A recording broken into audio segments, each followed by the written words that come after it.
Bonjour à toutes et à tous. Alors dites-moi, avez-vous déjà voyagé sur la Loire en faisant corps avec elle? Eh bien vous, je ne sais pas, mais moi, j'ai eu cette chance. Je suis ce que l'on peut appeler un éco-aventurier. Et aujourd'hui, j'aimerais partager avec vous une observation entre deux voyages, deux aventures que j'ai réalisées sur la Loire et la relation plus générale de l'humanité à la nature.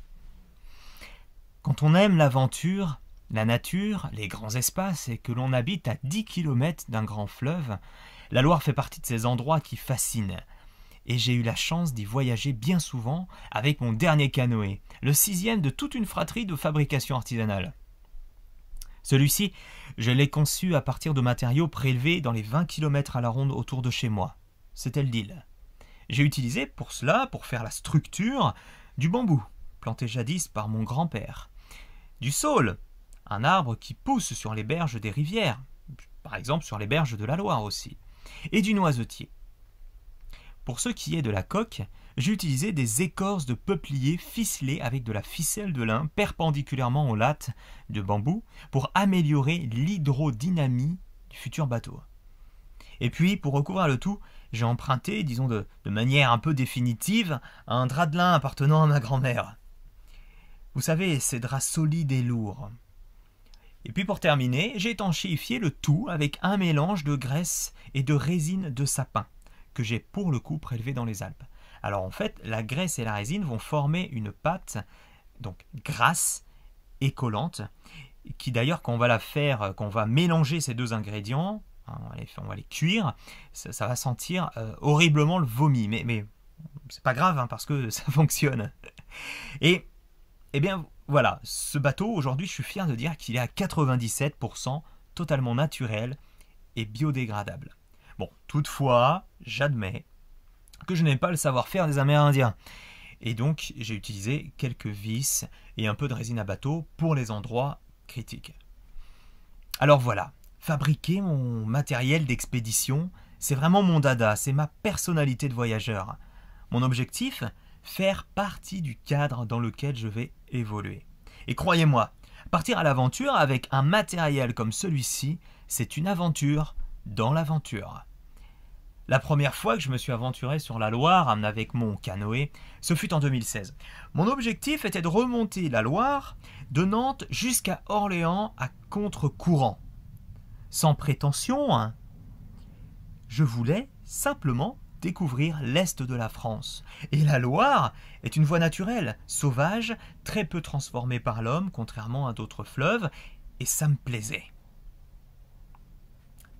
Très vite, cependant, j'ai compris que j'avais encore beaucoup à apprendre.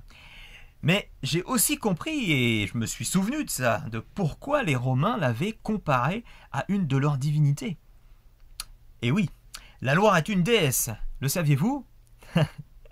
Par chez moi, près de Nantes, certains racontent que la Loire est une déesse. Alors cela remonterait à la conquête de la Gaule par les Romains. Quand les légionnaires romains sont arrivés sur les rives du fleuve, elles l'ont observée et très rapidement, l'histoire raconte qu'elle l'aurait comparée à une de leurs déesses, Ligéria, qui était une très belle femme, généreuse, nourricière, lumineuse, séductrice, douce, mais aussi très caractérielle, capricieuse et même violente.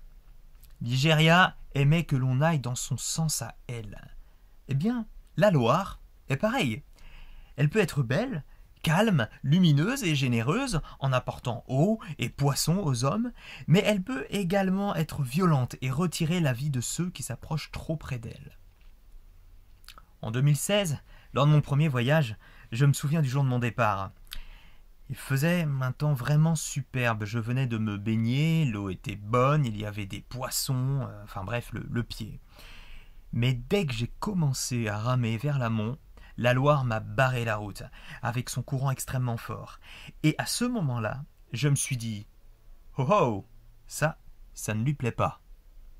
Dans mon canoë, à seulement 30 cm de l'eau, directement en contact avec elle, j'ai comme senti son âme et sa contrariété.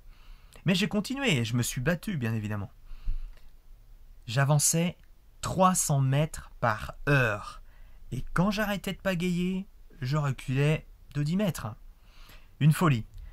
Un découragement total, vous imaginez. Alors pour ma défense, mon canoë pèse 50 kg. Et avec moi et mon chargement, l'ensemble avoisinait environ les 140 kg à déplacer à la rame, ce qui n'est vraiment pas rien. Donc ce fut un enfer. La Loire refusait que j'aille à contresens de son courant, et puis alors qui plus est, certains travaux réalisés par l'homme, comme par exemple les épis, alors les épis ce sont des grandes bandes de pierre qui s'avancent vers le centre du fleuve pour aider finalement le chenal à se libérer du sable et permettre à de gros bateaux de naviguer pour acheminer les marchandises diverses et variées de l'époque. Eh bien, simplement, ces épis ont encore compliqué notre évolution. C'était réellement dangereux car le courant accélère encore plus à l'extrémité d'un épi. Et que pour en franchir, ne serait-ce qu'un seul, j'ai dû parfois m'y reprendre à 5 fois. Alors pour info, il y a des épis tous les 500 mètres de Nantes à Angers. Mais fidèle à moi-même, comme beaucoup d'hommes, je voulais gagner, me prouver que je pouvais le faire. Mais ce fut en vain. 3 jours plus tard, après 30 heures de navigation exténuante et seulement 22 pauvres kilomètres parcourus, mon bateau se brisa et je dus revoir mon voyage. Contrarié, Ligéria m'avait appris une leçon. Va dans mon sens, sinon tu t'épuiseras et tu tomberas. En 2018, 2 ans plus tard, j'ai réalisé une longue expédition de 4 mois qui m'a conduite de chez moi jusqu'au cercle polaire arctique.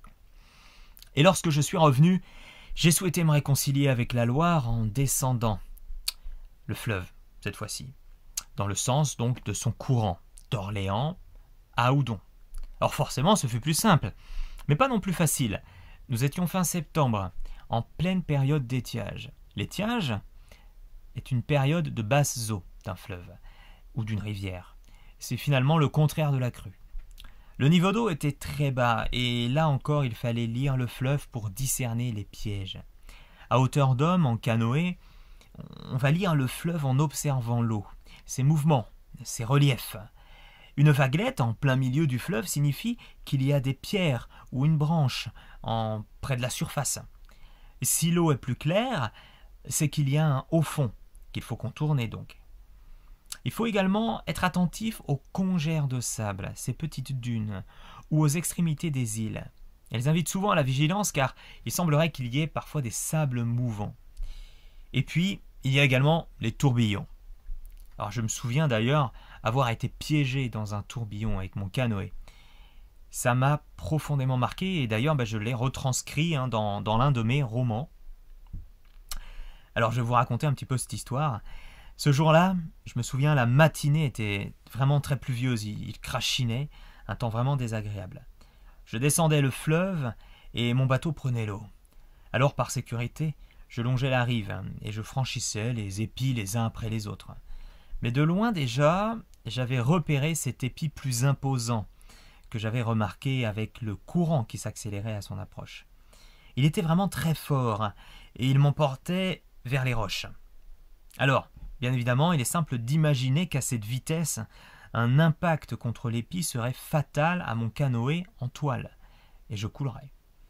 Mais avec beaucoup d'énergie, j'ai quand même réussi à virer à tribord, donc tribord c'est droite, mais pas suffisamment, et je me suis retrouvé pile poil à la pointe de l'épi, au lieu de me retrouver plus vers le centre du fleuve, là où j'aurais pu passer tranquillement. Et en me retrouvant à la pointe de l'épi, là où le courant accélère le plus, là où il y a le plus de contre-courant, eh bien, c'est à ce moment-là que je les ai vus. 3 tourbillons d'1 mètre de diamètre qui s'enfonçaient d'environ 10 cm de profondeur. Leurs forces centrifuges m'ont aspiré littéralement et je me suis retrouvé à faire des tours sur moi-même avec mon bateau, en ayant tout le temps de voir ce petit trou au milieu. Vous savez, cet œil noir, l'œil du tourbillon, celui qui rejoint les fonds sinistres et vaseux du fleuve. Un véritable cauchemar. Un tas de scénarios fatalistes te vient en tête à ce moment-là. Si je tombe, mon gilet de sauvetage sera-t-il suffisamment résistant pour me garder à la surface? Et si je coule, où irai-je? Et là tu te dis, ok, la frontière est proche. Mais heureusement, l'adrénaline et l'expérience sont là et elles m'ont permis de pagayer à m'en décrocher les bras pour me sortir de cette prison liquide. Et j'ai finalement réussi. Voilà ce qu'on ressent. Voilà ce qu'on sent quand on est en plein milieu d'un fleuve. Il y a la ville des deux côtés, mais toi, tu es au centre du fleuve et tu seras en Amazonie, ce serait peut-être bien pareil.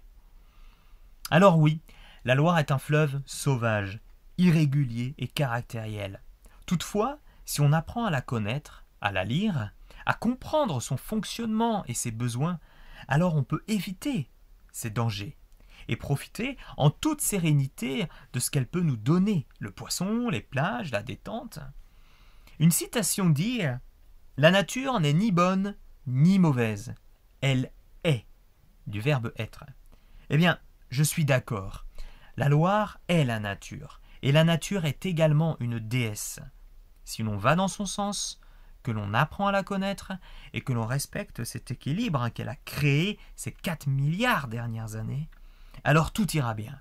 Cependant, si l'on continue encore de l'ignorer, si l'on continue encore de vouloir la contrôler, de la dominer, en somme, d'aller à contresens de son courant, alors nous nous épuiserons et nous tomberons, mes amis. Mon choix de voyager de manière éco-responsable est directement lié à cela. C'est ma manière d'aller dans son sens à elle. Merci beaucoup.